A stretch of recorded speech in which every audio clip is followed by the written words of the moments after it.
warahmatullahi wabarakatuh. Halo teman-teman, berjumpa lagi dengan channel YouTube pembelajaran kita. Hari ini kita akan belajar materi kelas 5 muatan ilmu pengetahuan sosial.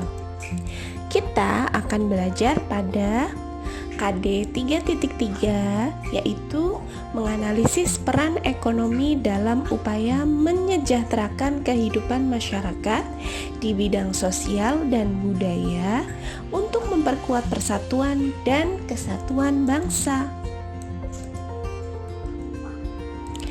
Ingatkah kamu hal apa yang mempengaruhi kegiatan ekonomi masyarakat dari berbagai sektor?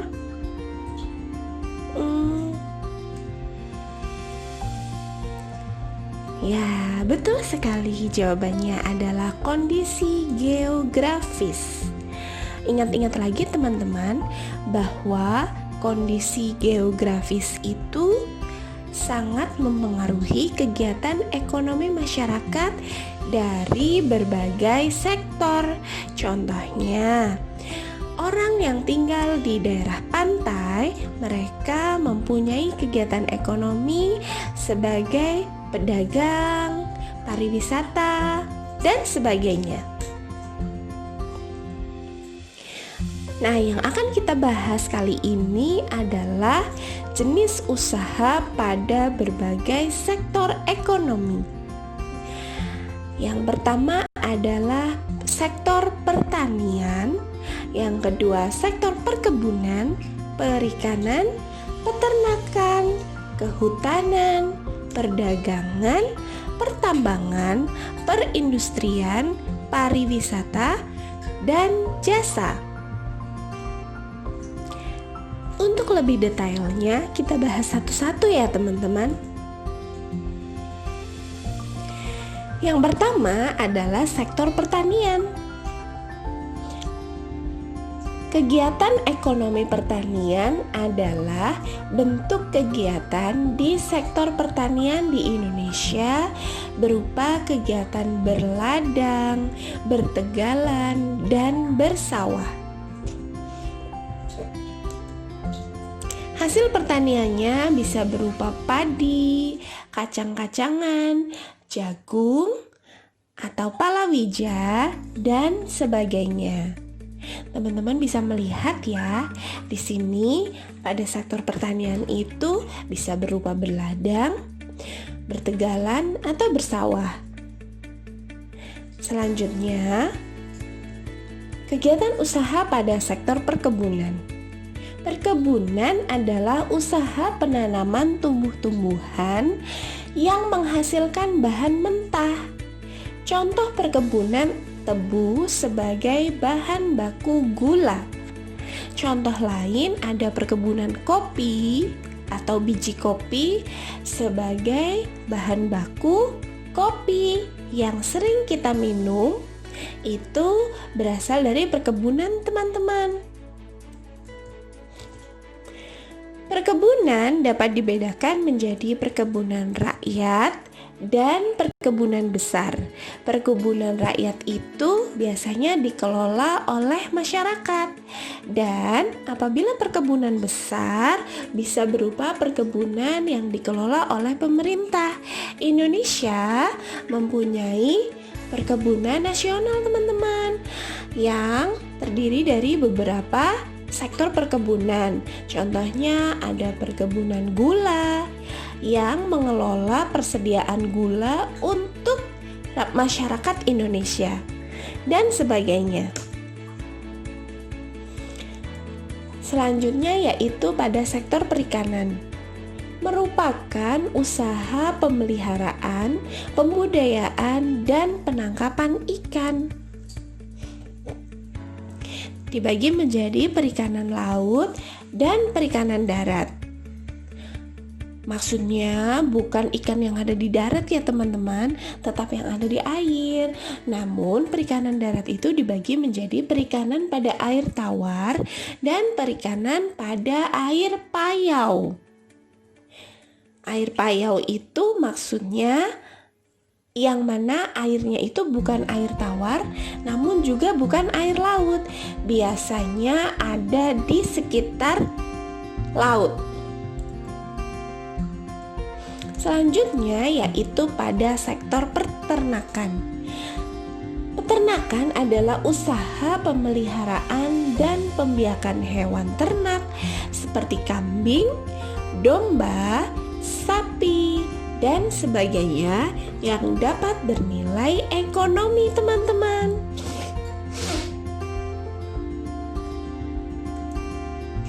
Selanjutnya ada sektor kehutanan. Hutan adalah suatu lapangan pertumbuhan pohon-pohon yang secara keseluruhan merupakan persekutuan hidup alam hayati beserta lingkungannya.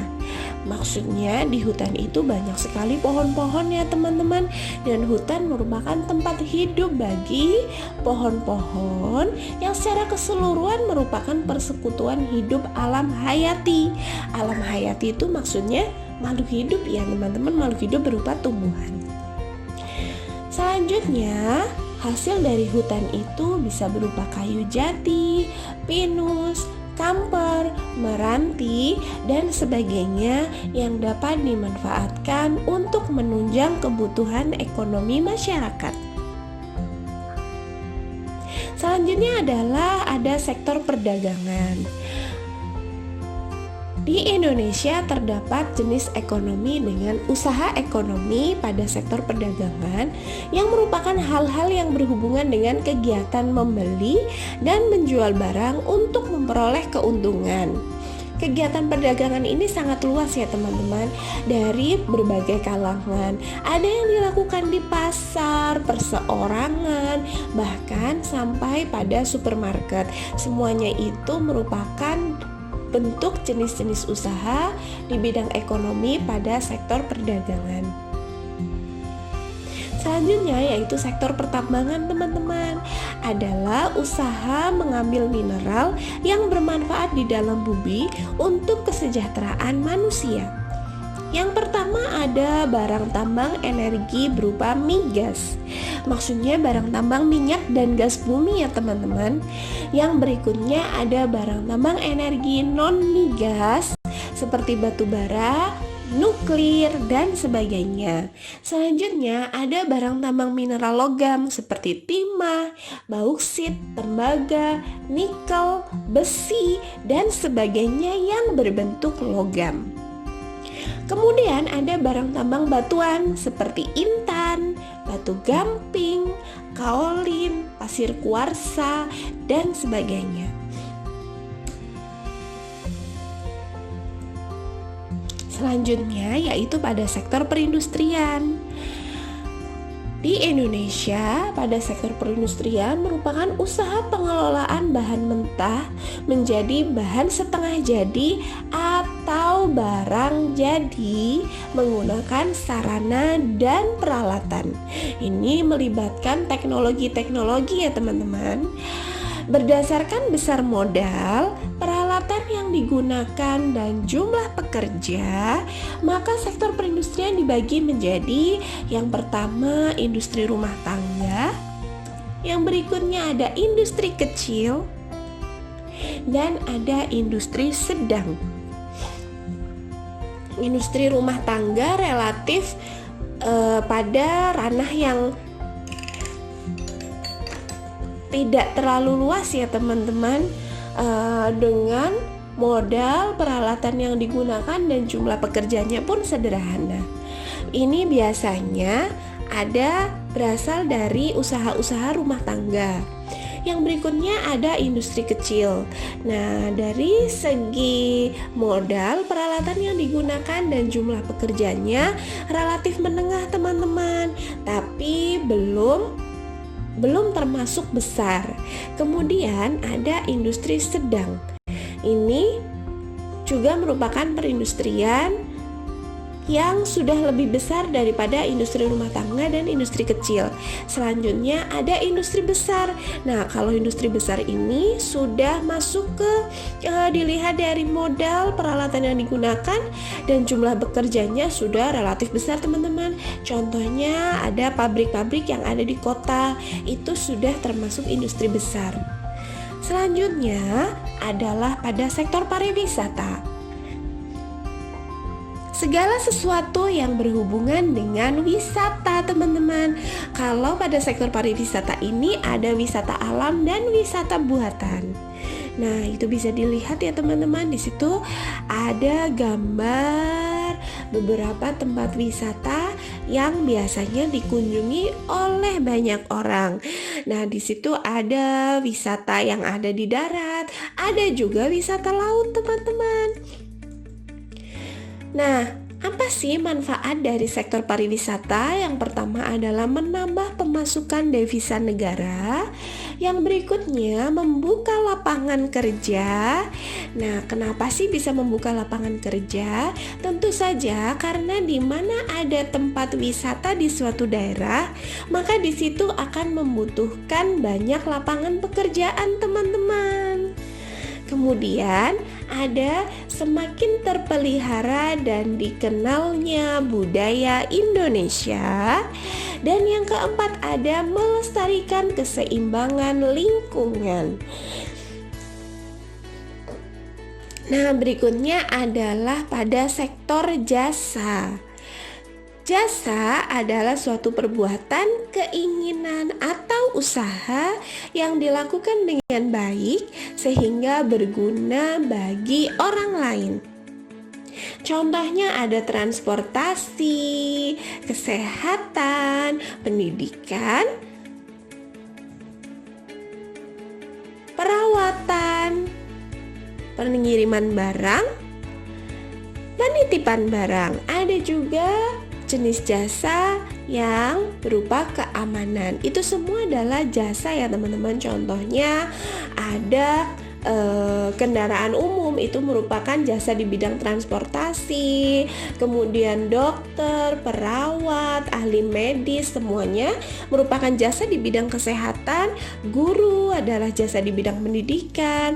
Pak polisi itu merupakan jasa di bidang keamanan. Ada pengiriman barang, ada perawatan seperti montir, perawatan untuk mobil, itu juga merupakan jasa di bidang sektor usaha di bidang jasa.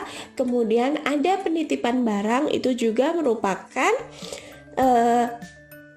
jenis usaha ekonomi di bidang jasa.